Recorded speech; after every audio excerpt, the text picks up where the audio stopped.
you're supposed to be here. You're going to do this job, and if it's not what they want, they'll let you know. But look at this opportunity. These things don't come along every day.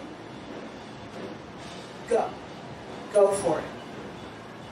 And so Monday morning, the following Monday morning at 3 o'clock a.m., I am in a cab being driven over to 96th Street and Broadway to meet a van that is going to drive me and others up to what I found out later was Orangeburg, New York, which is where we end up shooting all of the exterior scenes at what used to be the pediatric building of a psychiatric facility.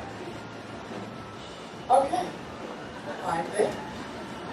I do my one line that's in the pilot, which is what I say, I say, Lorello, as I walk out the door. That's it. That's my debut on the show. And as I do that, about how many times do you do things like that? At least 12 times. Because this is TV after all. And you're shooting it, and I scowl at Gael Stone, saying Morello. And I walk away. And they go, okay, Michelle's released. And I go, okay, you don't need me for anything? I don't need to. Okay, fine, bye. I am finished with my day's work and back in New York City by 12:30.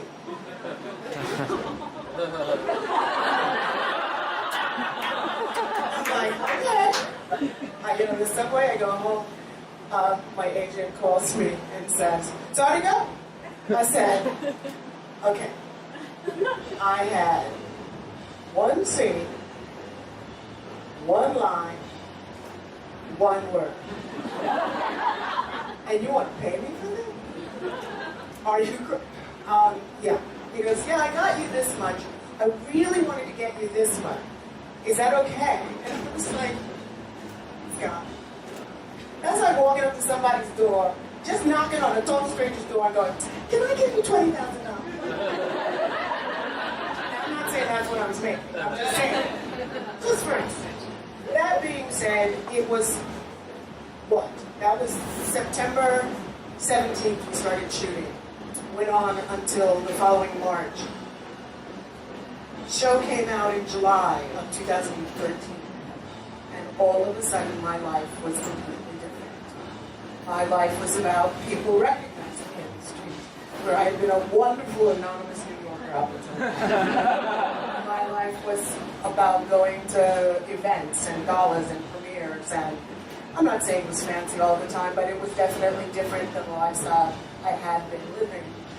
But mostly I loved the fact that I like to think I did good work, and that people recognized what they told me was good work. And I mean people out in the world, not just people in my business. But I also had a little secret, which was when the show came out, I already knew that I wasn't going to be in it. They had written me out. And I shot my last episode back at the end of February, beginning of March. So, I had this sort of double-edged feeling about the show. I knew I'd done good work. And that's the thing you want to do. I mean, it comes down to, yes, money, comes down to status, yes, all that. But as an actor, what you really want to do is to do the thing you love and do it well. That happened. And I can honestly say that I never would in a million years would have thought it was going to happen.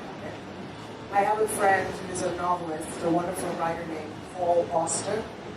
And the beginning of one of his books, Winter Journal, begins with the line, you never think it will happen to you.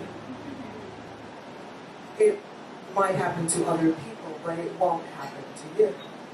First time I ever read that, I started to cry. Not for the reason you think. So, show's a big hit. Everybody loves everybody on Orange is the New Black. I hope you do. If you don't, I'm sorry. Yeah. It became became this phenomenon. It became an international kind of phenomenon. I would be walking in malls or in, I was at was it Time Warner Center one day, and I hear, excuse me.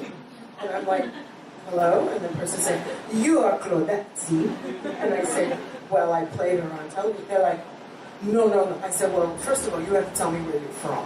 And they were like, I am from Bolivia, and my girlfriend, she is from Uruguay.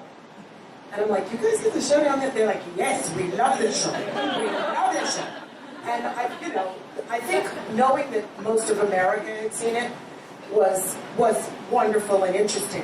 But when you find out that the world knows your face, it's really a big deal.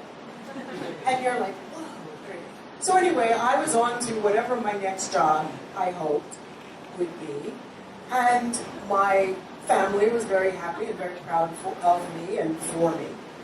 And especially my father, who at that point was like 93 years old and walked around spouting about his daughter.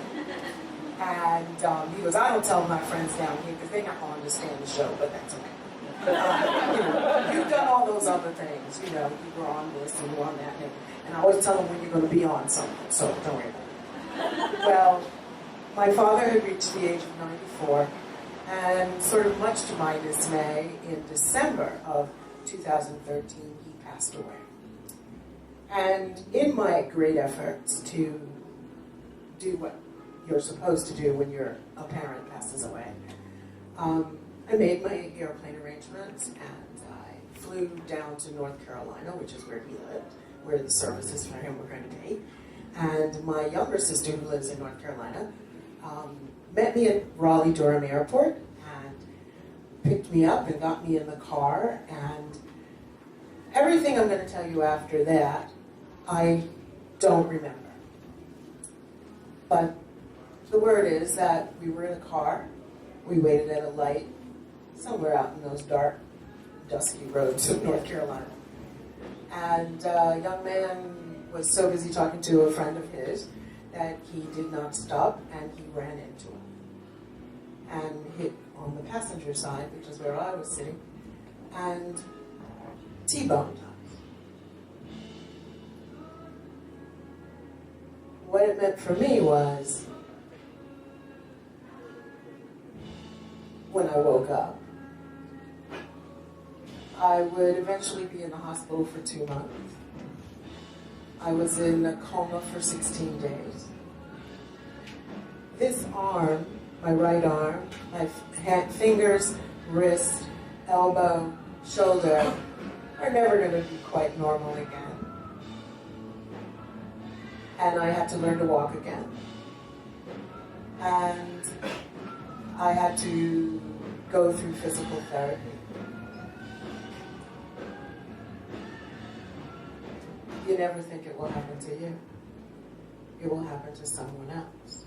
It happens to everyone else, but not you. And then one day, you wake up, and you're just like everybody else. It can happen to you. So, I tell you this to say there's another side to everything. And my other side is that 2 years ago, last December, was when that accident happened. But the most important thing, the most fucking incredible thing is, I'm still here. I am here.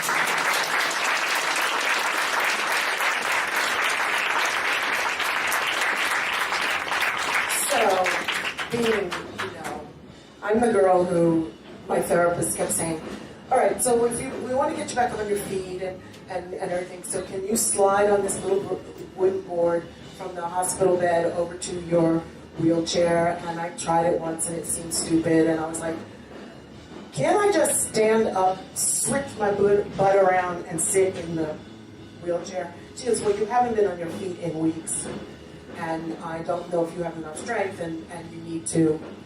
And I was like, can we try it? So I stood up, switched my butt around, sat in the chair. She goes, all right, no more board.